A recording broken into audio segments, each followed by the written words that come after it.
Hi friends, இன்னைக்கு சுவையான ஆட்டுக்கால் பாயா எப்படி செய்யுதுன்னு பார்க்கலாம். குழம்புக்கு தேவையான 2 பெரிய வெங்காயம், 2 தக்காளி, கருவேப்பிலை எடுத்து வச்சுருக்கேன்.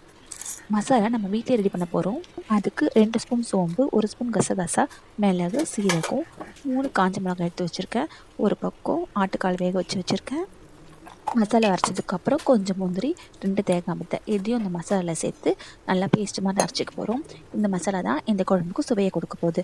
அப்புறம் ஒரு குக்கர் எடுத்துக்கிட்டு இல்லை பேன் எடுத்துக்கிட்டு நல்லெண்ணெய் ஊற்றிக்கலாம்.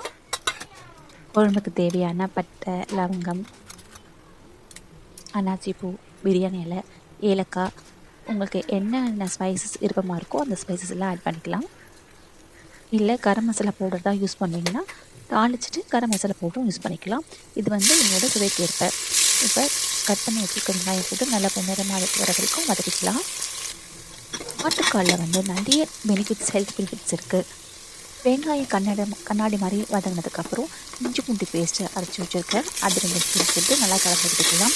பொதுவாக இந்த எலும்பு முறிவு இருக்கிறவங்களுக்கு, எலும்பு பலவீனமாக இருக்கிறவங்களுக்கு, மூட்டு வலி இருக்கிறவங்களுக்குலாம் இந்த ஆட்டுக்கால் பாயா அட்லீஸ்ட் மந்த்லி 1 எடுத்துக்கிட்டா கூட கொஞ்சம் உங்களுக்கு தேவையான விட்டமின்ஸ் மினரல்ஸ்லாம் கிடச்சி கொஞ்சம் ஸ்ட்ராங்காக இருக்கலாம்.